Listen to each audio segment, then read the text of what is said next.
The story begins with silence, the kind that feels loud. A single phone screen glows in the darkness of a small apartment. It's 12:03 a.m. Lena stares at her phone, thumb hovering over a message that was never answered. Hey, just checking if you're okay. Delivered, read 9:48 p.m., and then, nothing. Her heart sinks in that all too familiar way. That tiny gray text read burns more than words ever could. Because silence, she thinks, is still an answer. Lena is 27. Works at a marketing agency in Chicago. She's the kind of woman everyone says has it all together: the job, the friends, the apartment with plants she keeps alive. But what they don't see are the nights like this, the waiting, the scrolling, the endless chase for validation that never feels like enough. She doesn't realize it yet, but her entire life is built around being seen, the right photo, the right caption, the perfect text reply. Because if people are liking her posts, if he is texting her back, then maybe, just maybe, she matters. His name is Evan. The kind of man who knows how to say everything right until he doesn't. They met on an app, talked for months, and for a while, Lena believed this one was different. He asked about her day, remembered her coffee order, made her laugh through tough weeks. But lately, messages slowed. Calls stopped.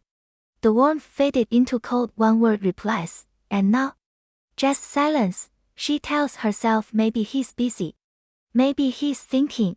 Maybe just maybe tomorrow, he'll text. So she waits. Days pass. Her screen lights up hundreds of times. Work emails, group chats, notifications, but not his name. Every time she hears a vibration, her heart jumps, only to crash again. That's when something breaks quietly, invisibly. Not the kind of heartbreak people notice, but the kind that slowly eats away your confidence, your peace, your sense of worth. On a rainy Saturday, Lena decides to go for a walk. No makeup, no headphones, just her and her thoughts. The streets glisten with puddles. The world feels softer somehow, quieter. As she sits on a bench near the river, she opens her phone again, staring at the chat. Her reflection shines faintly on the screen. Tired eyes, smudged mascara, but also, someone real.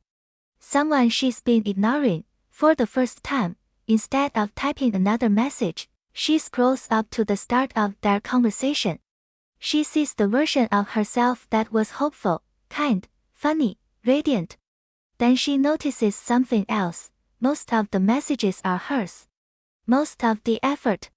Most of the reaching out. She whispers to herself, I was trying to convince someone to love me, when I didn't even love myself enough to stop trying. The realization hits harder than any heartbreak. That night, Lena deletes the chat, not out of anger, out of peace. It's the first time she's not waiting for a reply. She puts her phone on silent, lights a candle, and opens her journal, something she hasn't touched in years. The page stares back, empty but full of possibilities. She writes, maybe the silence I feared was actually the space I needed.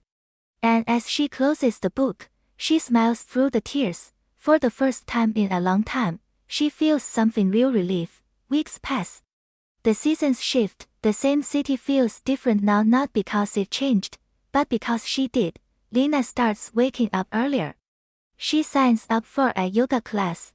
She begins saying no to things that drain her and yes to things that make her come alive. She starts a small photography page just for herself. No filters, no pressure. At first, the old habits whisper, check your phone. Post more.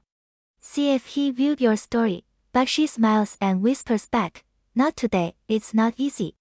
Healing never is. Some nights, the loneliness still creeps in, the kind that makes you want to text someone who already showed you they don't care. But now, she knows, missing someone doesn't mean you belong with them. One morning, while sipping coffee at her favorite cafe, Lena's phone lights up. A message from him. Hey, I've been thinking about you. Sorry for disappearing. Can we talk? Her heart skips. For a second, that old version of her, the one who would have dropped everything for this, wakes up. She stares at the screen, feeling the weight of every emotion rush back. Then she takes a deep breath. She tags, I hope you're doing well. But I'm doing better now. Take care. And she sends it, just like that. She lets go. Later that evening, she meets her best friend Maya for dinner. They laugh about old memories, eat too much pizza, and talk about how unpredictable life is. Maya notices something different about Lena, the way she talks, moves, glows. You seem lighter, Maya says. Lena smiles. I think I finally stopped waiting for someone to choose me. As she walks home, the city lights blur through the mist. Cars pass, laughter echoes from a bar, and for the first time in a long time, Lena doesn't feel invisible, she feels alive. She unlocks her phone, opens her Notes app, and types one last line, something she wants to remember forever. She waited for his message until she realized she was the message.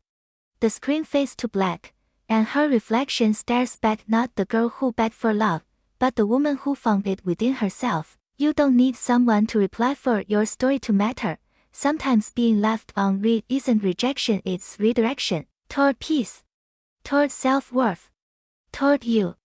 Would you like me to make this into a YouTube-ready script with voiceover lines, camera cues, and background scene prompts for visuals,加 thumbnail idea, 星号 next. 星号, it'll turn this emotional story into a cinematic 8-10 minute video format.